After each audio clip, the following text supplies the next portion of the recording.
Welcome to the Poor Man's Gourmet Kitchen, where we share gourmet recipes at a low-budget wonder. Now check this out. First thing you want to do is start cutting your andouille sausage into bite-sized pieces. Then you want to start cooking that in a large pot with some olive oil over medium heat. Just drop the sausages right there in the bottom and start to brown. Meanwhile, you're going to need half of an onion. You can chop this into shallots.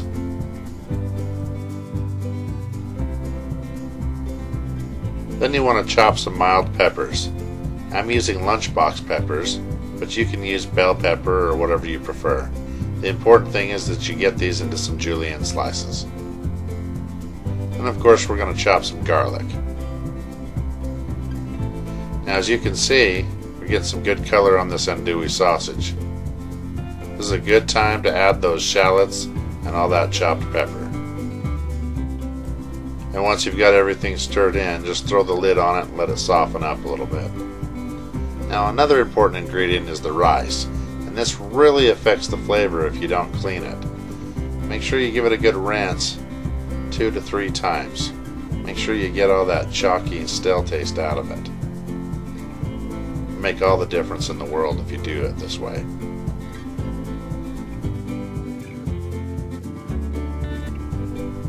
Now back to the pot, we want to add a few ingredients like that chopped garlic, and we're going to add, believe it or not, some anchovy paste.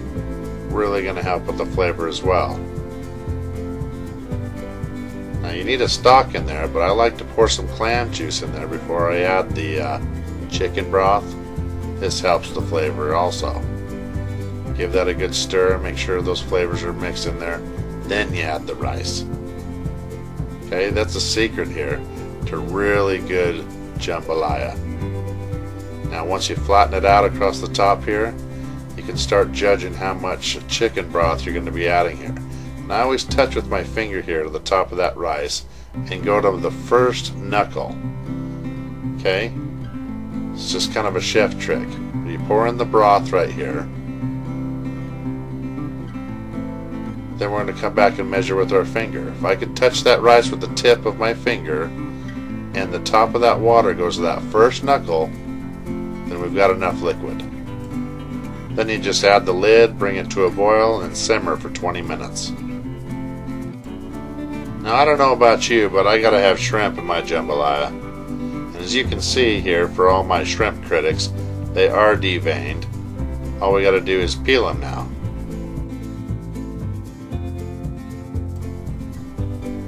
So as we take a look here, you can see the rice is cooked. It's not dried out and it's not soaky, sloppy wet. It's real nice and moist. It's just right, just the way you want it. So the next step here is we're going to add some diced tomatoes here. We're going to add some tomato sauce.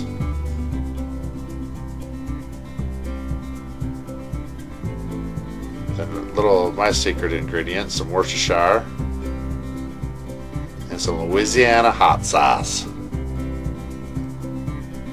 And you can put in as much as you want, that's up to you.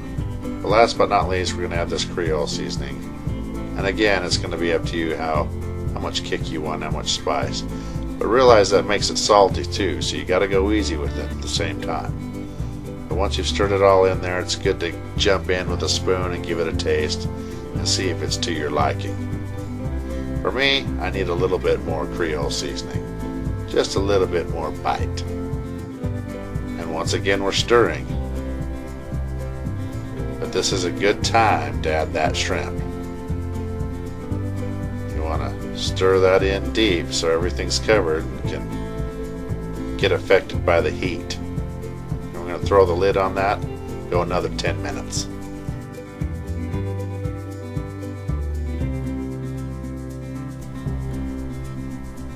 Now as you can see, the shrimp is orange, pinkish, so they're cooked. And we've got a little liquid here, it's risen to the top, but all that flavor, all that tomato and all that spice is now cooked in there. And we just want to stir that all back down in there and make sure our rice stays moist. We do not want a dried out jambalaya. We also don't want it runny either, for that matter. Just stir it in good and get ready to plate. Now pay attention there. As you can see, it's not dried out and sticky, and it's not sloppy wet either. There's no runoff on the plate. No liquid, no juice on the bottom. It's just exactly the way your jambalaya should look. And there you have it.